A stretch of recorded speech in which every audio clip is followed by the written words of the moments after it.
دنیا کی تاریخ میں بہت سے فاتح گزرے ہیں، بہت سے حکمران آئے، بہت سے تلواریں چلی، مگر کچھ شخصیات ایسی ہوتی ہیں جو صرف جنگیں نہیں جیتتی بلکہ انسان کے اندر اتر کر اصلاح کرتی ہیں۔ حضرت علی رضی اللہ عنہ انہی ہستیوں میں سے ہیں۔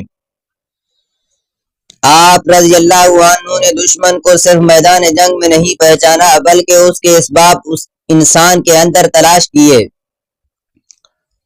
آپ رضی اللہ عنہ جانتے تھے کہ اگر انسان اندر سے مضبوط ہو جائے تو کوئی بیرونی طاقت اسے توڑ نہیں سکتی، اور اگر انسان اندر سے کھوکھلا ہو جائے تو معمولی سا وار بھی اسے گرا دیتا ہے۔ حضرت علی رضی اللہ تعالی عنہ کی حکمت ہمیں یہ نہیں سکھاتی کہ دشمن کو کیسے مارا جائے، بلکہ یہ سکھاتی ہے کہ دشمن کو طاقت کیسے نہ دی جائے، کیونکہ اصل شکست باہر سے نہیں آتی، وہ اندر سے جنم لیتی ہے۔ انسان کی کچھ عادتیں ایسی ہوتی ہیں جو بظاہر عام لگتی ہے، مگر آہستہ آہستہ اس کی عزت، اس کی سوچ، اس کے فیصلے اور اس کے وقار کو کمزور کر دیتی ہیں۔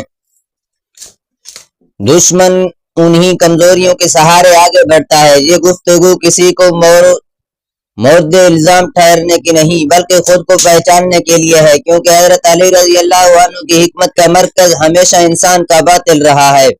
پہلی عادت حضرت علی رضی اللہ تعالی عنہ سے منسوب حکمت میں زبان کی حفاظت کو غیر معمولی اہمیت حاصل ہے۔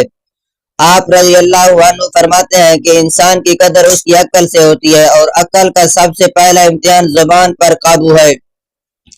جو شخص ہر بات کہنا ضروری سمجھ لے وہ دراصل اپنی حفاظت خود ختم کر دیتا ہے۔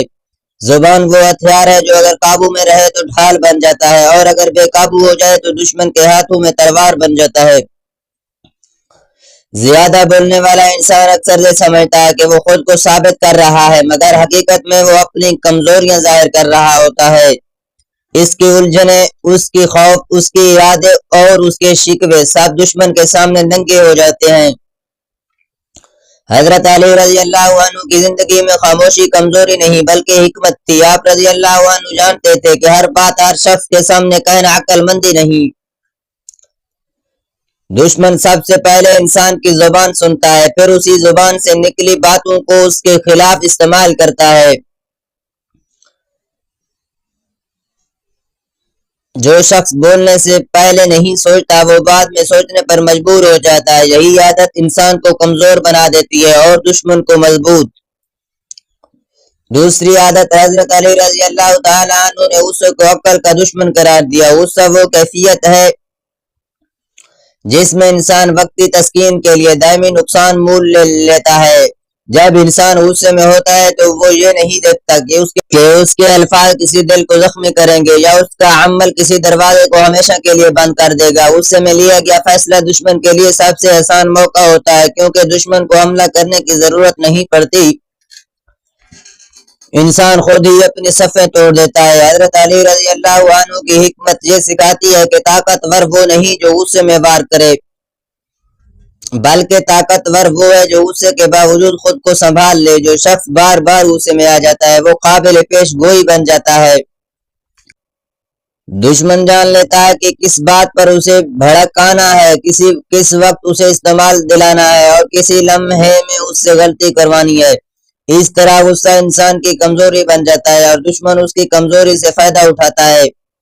تیسری عادت حضرت علی رضی اللہ تعالی عنہ نے انسان کو سادہ دل مگر بصیرت والا بننے کی تلقین کی۔ سادگی اچھی چیز ہے، مگر سادگی اگر فہم کے بغیر ہو تو خطرناک بن جاتی ہے۔ ہر چیز خیر خواہ نہیں ہوتا، ہر نرم لہجہ سچ نہیں بولتا۔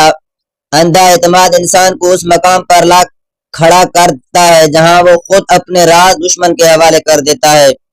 حضرت علی رضی اللہ عنہ کی حکمت یہ ہے کہ انسان کا دل صاف ہو مگر آنکھیں بند نہ ہوں۔ جو شخص ہر کسی کو اپنا سمجھ لیتا ہے وہ دراصل اپنے دائرہ حفاظت کو خود ختم کر دیتا ہے۔ دشمن ہمیشہ کھلے دشمن کی شکل میں نہیں آتا، کبھی وہ خیر خواہی کے لباس میں، کبھی ہمدردی کی انداز میں اور کبھی نصیحت کے نام پر قریب آتا ہے۔ جو شخص لوگوں کو پرکھنا نہیں سیکھتا وہ بار بار دھوکہ کھاتا ہے۔ یہ عادت انسان کو کمزور کرتی ہے اور دشمن کو اندر تک رسائی دیتی ہے۔ چوتھی عادت حضرت علی رضی اللہ عنہ نے نفس سے جنگ کو سب سے بڑی جنگ کہا۔ نفس انسان کو فوری فائدے جلدی کامیابی اور آسان راستے دکھاتا ہے، مگر یہی راستے آخرکار انسان کو کمزور کر دیتے ہیں۔ جو شخص اپنے خواہشات کا غلام ہو جائے وہ اپنے اصولوں سے سمجھوتا کر لیتا ہے۔ لالچ، حسد، شہرت کی طلب اور خود پسندی، یہ سب نفس کے وہ جال ہیں جن میں انسان خود پھنس جاتا ہے۔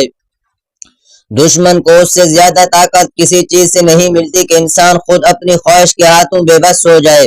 حضرت علی کی حکمت یہ ہے کہ جو شخص اپنے نفس کو قابو میں رکھے وہی حقیقت فاتح ہے۔ جب انسان خواہش کے پیچھے چلتا ہے تو وہ جلد بازی کرتا ہے، غلط فیصلے